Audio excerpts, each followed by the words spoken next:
पण लोकांची पहिली यादी आली कर्जमाफी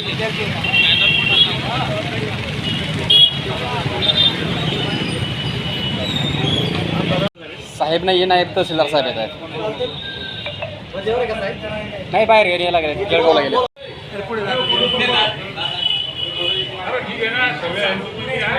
ओके. आज या ठिकाणी महाविकास आघाडीच्या वतीने या निगरगट्ट केंद्र शासनाच्या विरोधामध्ये आपण बघितलं असेल 20 ते 25 दिवसापासून या विद्यार्थ्यांच्या मागण्यासाठी सोनम वांगचुक असतील हे उपोषणाला बसलेले आहेत. अतिशय शांततेच्या मार्गाने यांचं उपोषण सुरू होतं.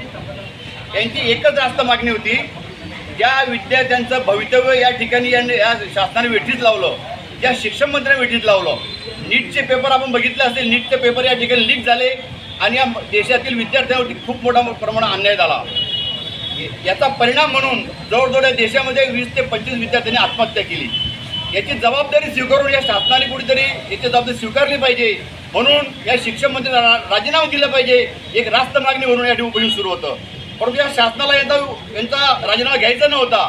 म्हणून हे आंदोलन यांनी जाणीवपूर्वक या ठिकाणी दडपण्याचा प्रकार केला. सोनम वांगचुक यांना आंदोलनासाठी उचलून हॉस्पिटलमध्ये जमा केलं. 20 तारखेला दिपके भाऊंनी या ठिकाणी या जंतर मंतरवरनं संसदेकडे या ठिकाणी वाटचाल करत असताना जाणीवपूर्वक यांची जी मागणी होती की मागणी पूर्ण करा, परंतु जाणीवपूर्वक विद्यार्थ्यांनी खूप मोठ्या प्रमाणात अन्याय केलेला आहे. विद्यार्थ्यांनी ते इतक्या बेरहीमप्रमाणे या ठिकाणी लाठीचार्ज केलेला आहे की जो अक्षरशः म्हणजे मनुष्य या कधीच करू शकत नाही. अतिशय रावणासारखा प्रकार यांनी केलेला आहे. या ठिकाणी देशभरामधून प्रत्येक संघटना, प्रत्येक राजकीय पक्ष या ठिकाणी रस्त्यावर उतरलेला आहे. मुंबई असेल, यानंतर संपूर्ण देशामध्ये या ठिकाणी विद्यार्थी रस्त्यावर उतरलेला आहे. विद्यार्थ्यांवर खूप मोठा अन्याय झालेला आहे. म्हणून या ठिकाणी शिक्षण मंत्री राजीनामा दिलाच पाहिजे. या मागणीसाठी जामनेर तालुक्याच्या वतीने राष्ट्रवादी काँग्रेस असेल, शिवसेना असेल, मनसे असेल, काँग्रेस असेल, या सर्व महाविकास आघाडीच्या वतीने आमची एकच मागणी आहे की या ठिकाणी या शिक्षण मंत्र्यांकडून राजीनामा घ्यावा. अन्यथा या ठिकाणी मोदी साहेबांनी याची जबाबदारी स्वीकारून मोदी साहेबांनी सुद्धा राजीनामा द्यावा अशी मागणी या ठिकाणी करतो. जय हिंद, जय महाराष्ट्र. सुरुवातीला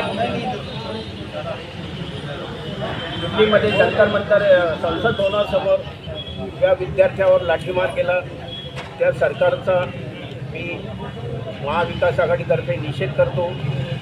आणि सत्ते की कुर्सी अब पेटी बांध लो, कुर्सी की पेटी बांध लो, मौसम बदल रहा है, सत्ता पलट रही है, हे सरकारने लक्षात ठेव.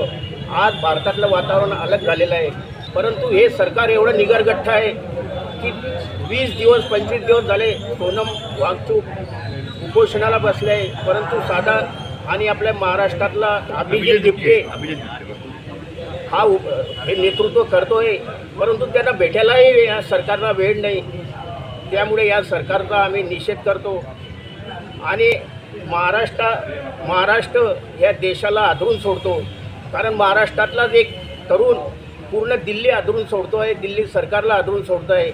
म्हणून एका ठिकाणी म्हटलेलं आहे की महाराष्ट्र मेला तरी राष्ट्र मेले, मराठ्याविना राष्ट्र गाळा न चाले, खरा वीर वैरी पराधीनतेचा, महाराष्ट्र आधार ह्या भारताचा, महाराष्ट्र आधार ह्या भारताचा.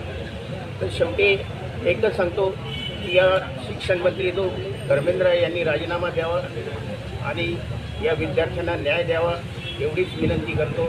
जय हिंद, जय महाराष्ट्र. खरं म्हणजे देशामध्ये वैद्यकीय प्रवेशासाठी जी नीट परीक्षा असते त्या नीट परीक्षेचे पेपर यांनीच फोडले. तुम्ही बघा लातूरचे वगैरे जी मंडळी आहे ती कोणाची आहे?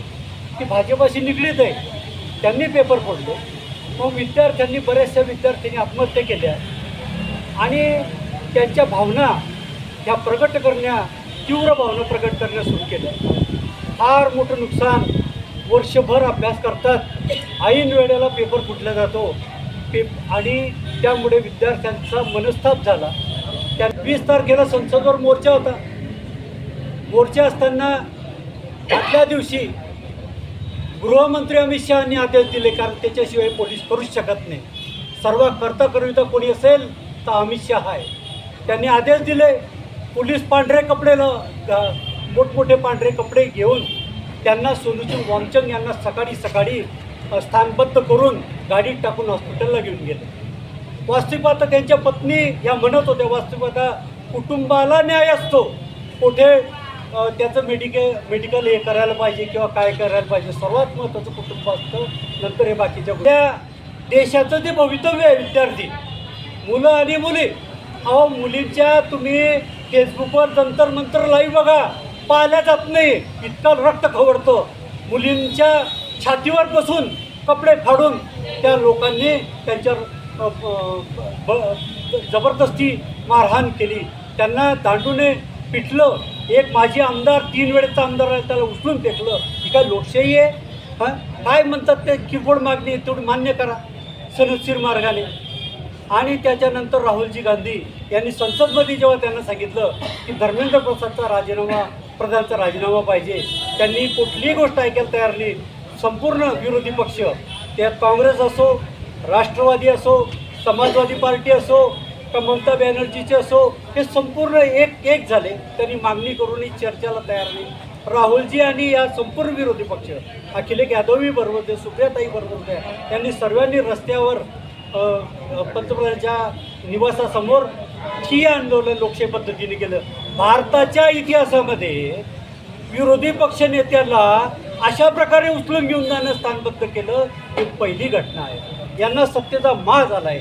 म्हणून या विद्यार्थ्यांवर जो नुकसान झालं, त्याच्यानंतर एक मुद्दा अजून महत्त्वाचा आहे की आताही जे नीटचे रिझल्ट लागले त्यांच्या पेपरला 552 मार्क, त्यांनी पेपर देतात पाहायला भेटतो आपल्याला 552 आणि मार्कशीटवर येतं 95-96.